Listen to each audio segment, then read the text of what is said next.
नमस्कार, बिहार मिथिला न्यूज में आपका स्वागत है। मैं हूं मनोज। देखिए, बिहार मिथिला न्यूज राजनीति से जुड़ी हुई हर अपडेट आप तक पहुंचाना चाहती है, क्योंकि दरभंगा के सभी विधानसभा की जनता इस बात को गंभीरता से समझे कि आपके विधानसभा क्षेत्र के राजनीतिक समीकरण क्या बदल रहा है और राजनीतिक समीकरण क्या बन रहा है। देखिए, कई जगह जो समीकरण बन और बिगड़ रहा है, उसके पीछे कई महत्वपूर्ण कारण हैं और वो एक एक विधानसभा की हम हर अपडेट जानकारी आपको देते रहेंगे।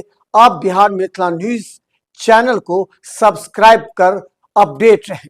हम आपको बताएंगे दरभंगा के जाले विधानसभा में महागठबंधन से किसे मिल रही है टिकट, और भाजपा से तो पूरी तरह फिक्स है कि जीवेश मिश्रा ही चुनाव लड़ेंगे। वहीं कैथी विधानसभा में अभी भी उहापोह की स्थिति है। भाजपा से संभावित मुरारी मोहन झा को टिकट मिलना लगभग तय माना जा रहा है। ब्राह्मण उम्मीदवार एक होंगे।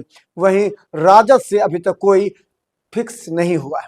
हम बता दें, दरभंगा शहरी विधानसभा से संजय सरावगी का टिकट मिलना लगभग तय है, लेकिन महागठबंधन से अभी कोई नाम तय नहीं हुआ है और न ही सामने आ रहा है। बेनीपुर से हम बता दें कि एक नाम जो बेनीपुर से जदयू के विनय चौधरी का नाम सामने आ रहा है और वो तय माने जा रहे हैं, लेकिन महागठबंधन में अभी भी उहापोह की स्थिति है कि वहां कमल सेठ चुनाव लड़ेंगे, माधव झा चुनाव लड़ेंगे या मिथिलेश चौधरी चुनाव लड़ेंगे।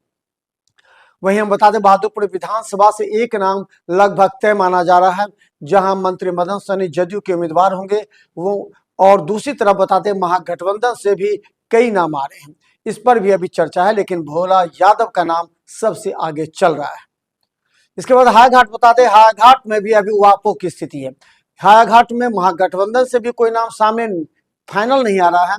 वहीं हम बता दें कि एनडीए से भी अब कोई नाम फाइनल नहीं आ रहा है, क्योंकि वहां रामचंद्र साहब विधायक हैं, लेकिन अब वहां का समीकरण बदल रहा है और वहां एलजेपी अपना सीट का दावा कर रही है। दूसरी तरफ रामचंद्र साह के नाम पर भाजपा के अंदर भी अंतिम राय नहीं है। इसके साथ ही हम बता दें, अलीनगर में भी, अलीनगर विधानसभा में भाजपा एनडीए के लिए भी कोई नाम अभी तय नहीं हुआ है। यहां से आरजेडी के तरफ से यानी महागठबंधन के तरफ से भी कोई नाम तय नहीं, यानी कि महागठबंधन और एनडीए से दोनों के तरफ से संभावना तो है। जैसे पप्पू सिंह की चर्चा एनडीए से, वहीं आरजेडी से अब्दुल बारी सिद्दीकी की चर्चा है, लेकिन अभी तक कोई तय नहीं हुआ है। वहीं हम बता दें, गौराबौड़ाम विधानसभा में सवर्णा सिंह यहाँ से प्रत्याशी हैं। ये चर्चा है कि उनके पति वीआरएस लेकर सुरजीत सिंह चुनाव लड़ेंगे एनडीए से, लेकिन वही एक नाम और आ गया इजहार अहमद का, जहां हम पार्टी ने घोषणा किया, इसलिए वहां का भी समीकरण थोड़ा सा बदल रहा है।